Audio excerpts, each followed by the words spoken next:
With all of the action and suspense one might expect from a movie like The Accountant 2, it's surprising just how far it goes to outdo the first movie's sense of humor.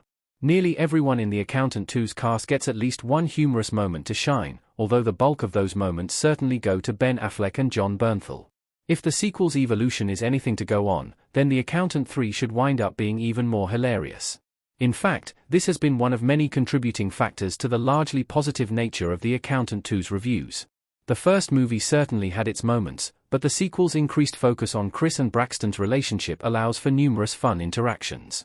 Braxton was already the more fun of the two in the first movie, and now he has a greater spotlight on him. That said, he certainly isn't carrying all of the film's most hilarious beats. 5. The entire country bar sequence, including Ben Affleck's dance. His analytical mind makes him one heck of a line dancer. Braxton, Jon Bernthal, in a bar in The Accountant 2. When Braxton suggests getting drunk in Los Angeles, he's expecting Chris to take him to a nightclub. Instead, he winds up at a cowboy bar listening to Chris ask if the house band knows Enter Sandman by Metallica. This entire conversation is funny, but the scene really picks up when Chris gets jealous that his crush is dancing next to another guy. It takes him a minute, but Christian starts picking up on the fact that dancing is really just math translated into rhythm and memory. Considering Anna Kendrick's absence in The Accountant 2, it's nice to see Chris putting himself out there to get a woman's number. Ben Affleck's dance has charm, but Braxton's role in the scene nearly steals the show. Watching Braxton see Chris dance is almost as entertaining as watching the dance itself, and it really pays off with the fight at the end.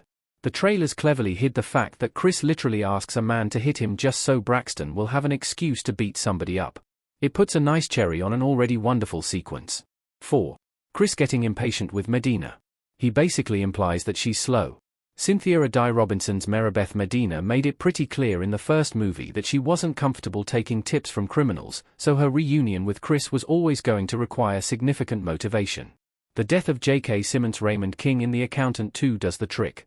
After Medina tracks him down, Chris winds up spending the night in Ray's old house as he and Medina piece together a wall of evidence regarding the case Ray was working when he got killed. However, if it wasn't clear from his wall-to-wall equations in the first movie, Chris has his own way of doing things. He doesn't actively chastise Medina's method of arranging evidence, but he noisily drums his fingers the whole time she's setting things up. When asked what he's doing, he simply responds that he's waiting for her to finish whatever she thinks she's doing so that he can do what he needs to do. His blunt response is unexpectedly funny. When she wakes up the next day, Chris has rearranged everything she's done to fit a pattern he finds more useful. 3. Braxton practicing for his phone call with Margaret. It sets up one of the movie's best subplots. One of the first hysterical scenes in the movie is simply Braxton repeating, "Hi, Margaret," into a mirror in varying tones while becoming increasingly agitated, to the point that he has to hold his gun just to calm himself down. It sounds at first as if he might be preparing for a date or a meeting with an ex, but the scene's great reveal is that Braxton is simply nervous about buying Margaret's corgi puppy. Since the long gap between The Accountant and The Accountant 2, Braxton's apparently realized he's lonely. This becomes a plotline throughout the entire film, with Braxton announcing his puppy plans to his brother only to have Chris tell him that he's actually a cat person because he has no friends and doesn't keep a regular schedule. This winds up paying off at the very end of the movie as well, so the "Hi, Margaret" scene essentially becomes the movie's longest-running joke thread. 2. Chris and Braxton's phone call. The lightsaber is a cute touch. At the end of the first movie, Chris told Braxton that he'd call him in a week so they could meet up. But despite the refusal of nearly anybody in the cast to physically age, the sequel's timeline acknowledges the 8 years that have passed since the first movie's release. It therefore follows that Braxton's a bit displeased when Chris finally rings him up while casually playing with a lightsaber, not to socialize but rather because he and Medina need some extra muscle. Christian's failure to understand why Braxton is angry adds a lot of humor to the scene, but there's another humorous twist as well.